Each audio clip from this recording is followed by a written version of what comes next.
وہ لباس مولا علی نے ایک ذرا مہنگا تھا اور ایک سستا. ہم بھی دو قسم کے کپڑے خریدتے ہیں. دکاندار سے کہتے ہیں پہننے والے دکھاؤ، وہ دکھاتا ہے. پھر کہتے ہیں ذرا دینے دلانے والے بھی دکھاؤ. وہ کون سے ہوتے ہیں جی؟ جو پہننے والے نہیں ہوتے. کیونکہ پہننے والا تو ہم نے پہلے لے لیا، اب کیا کر دینے دلانے والا. میں سمجھ لیں میری طبیعت میں خشکی ہے، اب کچھ باتیں کر دیتا ہوں اور تکلیف سے کرتا ہوں. ایک دوست ایک دن مدرسے کے بچوں کے لیے کپڑے لے کے آئے اتنے سارے، اور گرمیوں میں موٹے جوڑے لے کے آ گئے. یہ طالب علموں کو کپڑے دینے. میں کہتے 2 سوٹ تو سوانا پہنا، پھر منڈیاں بھی پانے. کیا آپ نے لوارا سمجھا ہوا ان بچوں کو؟ دوڑ جاؤ. تمہیں پتہ ہے یہ دنیا کی واحد قوم ہے جو پہلے دن دین کی تعلیم حاصل کرنے کے لیے گھر سے نکلتی ہے تو میرے نبی پاک نے فرمایا فرشتے ان کے پیروں کے نیچے پر بچھا دیتے ہیں. یہ کپڑے جو کو پہنتا نہیں ہے تم طالب علموں کے لیے لے کے آ گئے ہو. کس نے تمہیں یہ کہا ہے کہ یہ کوئی مسکین لوگ ہیں، یہ بڑے شاندار لوگ ہیں، لوگوں کے پاس چھوٹی چھوٹی ممبریاں ہوتی ہیں، ان کے پاس مدینے والے کا ممبر ہوتا ہے؟ تم کس طرح کی بات کر رہے ہو؟ یہ کچے پکے معاملے یہاں نہیں چلتے. ہاں، اور نہ ہم ان طبیعتوں کے قائل ہیں. سانو تخت ہزارے دی لوڑ کی ہے، نالے کی لگے شہر بمبول دے نال اسی اپنی بال کے سیکنے ہیں. سانو کی لگے کسی اور دے نال. ہم خودداری سے جیتے ہیں اور طالب علموں کو خودداری کا درس دیتے ہیں. اس لیے آپ میری بات پر توجہ کریں. حضرت مولا علی شیر خدا رضی اللہ تعالیٰ نے بازار لے گئے غلام کو.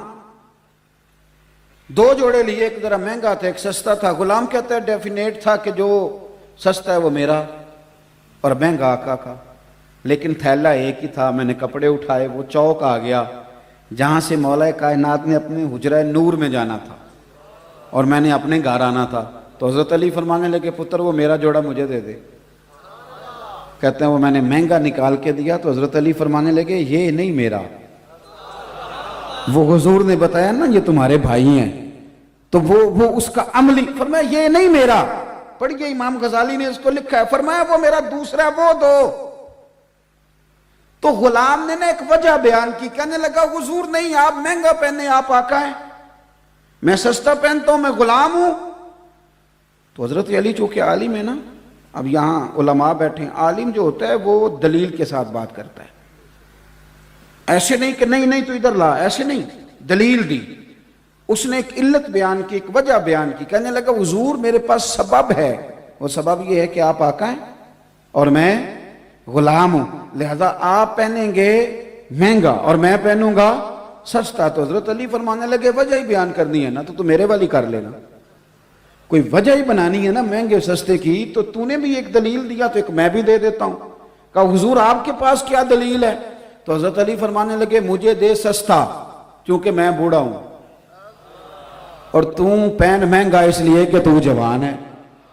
کہنے لگا حضور وجہ کیا ہے؟ فرمانے لگے وجہ مدینے والے کی تعلیم ہے، رسول اللہ صلی اللہ علیہ وسلم کا طریقہ.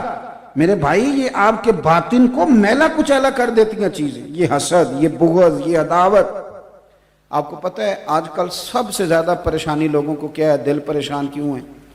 اس کی وجہ یہ ہے کہ قناعت نہیں. توجہ ہے میری بات پر؟ ادھر دیکھیں میں کیا عرض کر رہا ہوں. 2 جملے ہیں حدیث پاک میں، مسند امام احمد بن حنبل میں. 2 جملے ان کو یاد رکھنا. ایک صحابی نے پوچھا تھا حضور ذلت کیا ہے؟ فرمایا لالچ کرنا. عرض کی حضور عزت کیا ہے؟ فرمایا جو رب نے دیا اس پہ راضی ہو جا. یہ تیرے لیے نبی پاک صلی اللہ علیہ وسلم نے نا قناعت کا